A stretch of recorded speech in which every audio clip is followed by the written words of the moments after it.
রহমতুল্লাহি ওয়া বারাকাতুহু। ওয়ালাইকুম আসসালাম ওয়া রাহমাতুল্লাহ। আনোয়ার মাহমুদ, তুমি কেমন আছো? আলহামদুলিল্লাহ, তুমি কেমন আছো? আলহামদুলিল্লাহ, আমিও ভালো আছি। আমি তোমাকে একটি প্রশ্ন করছি। আউযু বিল্লাহি মিনাশ শাইতানির রাজীম।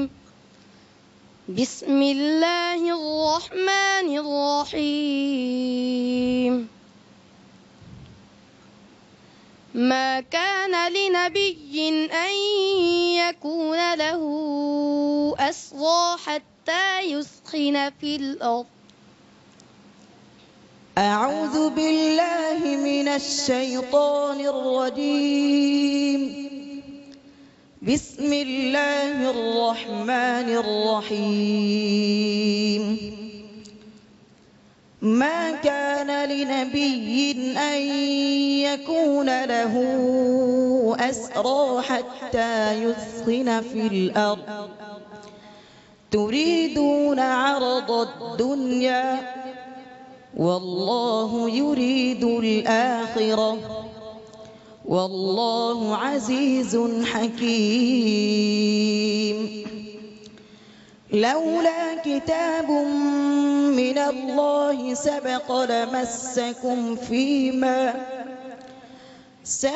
لمسكم فيما أخذتم عذاب عظيم. حسبك. আমি তোমাকে একটি প্রশ্ন করছি। أعوذ بالله من الشيطان الرجيم. كذلك يبين الله لكم آياته لعلكم تعقلون.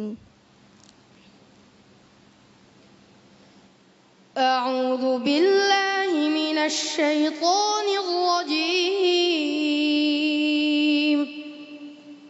بسم الله الرحمن الرحيم. كذلك يبين الله لكم آياته لعلكم تعقلون. ألم تر إلى الذين خرجوا من ديارهم وهم ألوف حذر الموت فقال لهم الله موتوا ثم أحياهم إن الله لذو فضل على الناس ولكن أكثر الناس. حسبك. আমি তোমাকে আরেকটি প্রশ্ন করছি। أعوذ بالله من الشيطان الرجيم. خلق السماوات والأرض بالحق تعالى عما يشركون. أعوذ بالله من الشيطان الرجيم.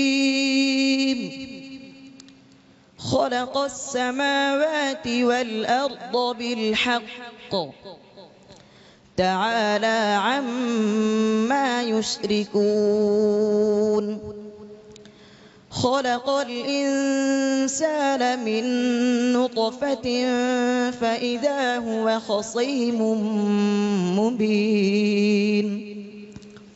والأنعام خلقها لكم فيها دفء ومنافع ومنها تأكلون ولكم فيها جمال حين تريحون وحين تسرحون. তোমাকে দ্বিতীয় আরেকটি প্রশ্ন করছি। أعوذ بالله من الشيطان الرجيم.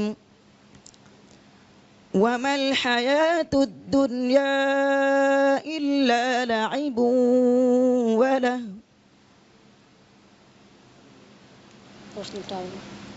وما الحياة الدنيا إلا لعب وله.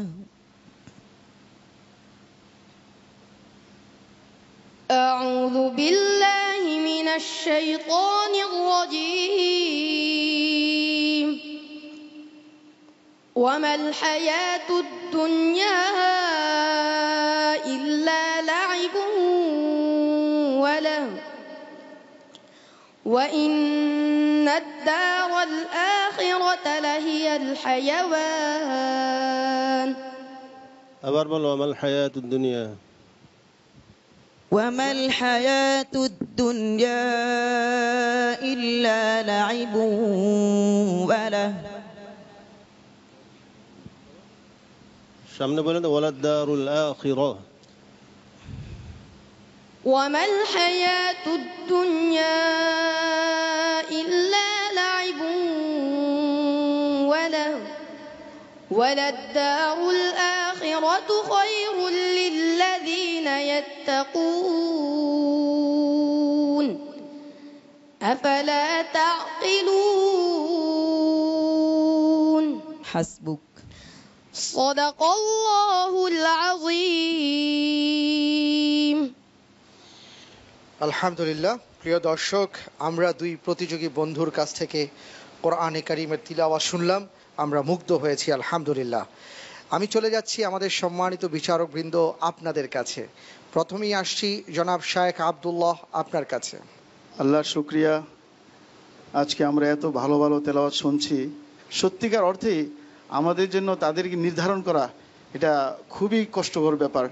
আমি তাদের জন্য দোয়া করি আর তাদের ওস্তাদদের জন্য দোয়া করছি, আল্লাহ তাদেরকে যেন কবুল করেন। ওয়া জাযাকুমুল্লাহু খায়রান। বারাকাল্লাহু ফিক। আমি আসছি আমাদের আজকের অতিথি নাজমুস সাকিব, তোমার কাছে। ভাইয়া, কেমন লাগছে তোমার আজকে, বলো। ধন্যবাদ জানাচ্ছি পিএসপি কোরআন আলোর সম্মানিত চেয়ারম্যান জনাব আবু ইউসুফ শাহ হুজুরকে এবং এনটিভির পরিবারকেও আমি ধন্যবাদ জানাচ্ছি যে এরকম একটা সুন্দর প্রোগ্রামে সহযোগিতা করার জন্য।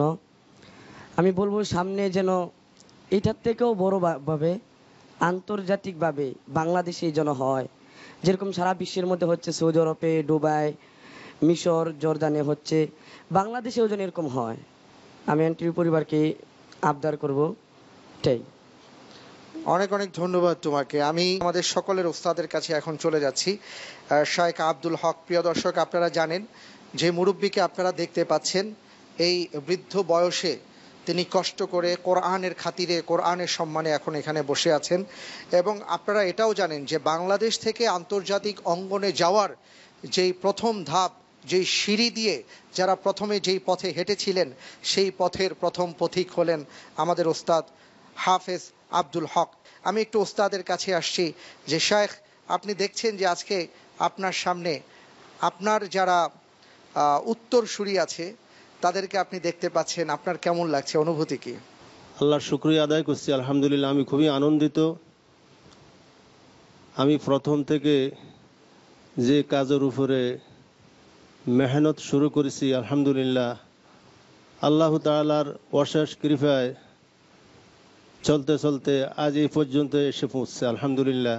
তো আমি প্রিয় দর্শকদেরকে বলবো, দেখেন তাদের প্রতিভার বিকাশ কিভাবে ঘটছে। এতদিন তো আমরা তাদেরকে প্রশ্ন করছি, বিচারকরা, আজকে তারা নিজেই বিচারকের দায়িত্ব পালন করছেন, আলহামদুলিল্লাহ। তো এটাও তাদের জন্য খুবই জরুরি ছিল, তারাও শিখতে হবে বিচার কার্য কিভাবে করে। এই জন্য তাদেরকে আজকে এই কাজের জন্য তাদেরকে নির্ধারণ করা হয়েছে, আলহামদুলিল্লাহ। আমি দোয়া করি তাদের জন্য আল্লাহ তাআলা তাদেরকে যেন এই আন্তর্জাতিক মানের হাফেজ, কারি, আলেম হিসাবে আল্লাহ তাআলা তাদের সবাইকে কবুল করেন।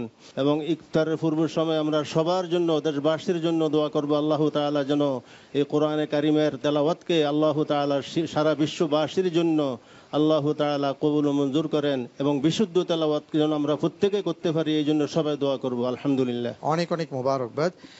অনেক ধন্যবাদ ভাইয়া তোমাদেরকে, খুব চমৎকার তিলাওয়াত আজকে আমাদের মাঝে তোমরা উপহার দিলে। আমরা দোয়া করি তোমাদের জন্য। জাযাকুমুল্লাহ।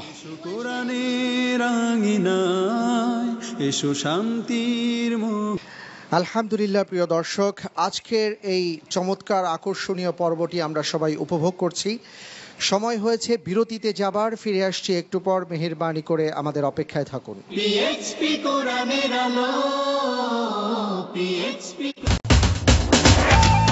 আপনারা দেখছেন পবিত্র মাহে রমাদান উপলক্ষে এনটিভির বিশেষ আয়োজন কোরআনের আলো।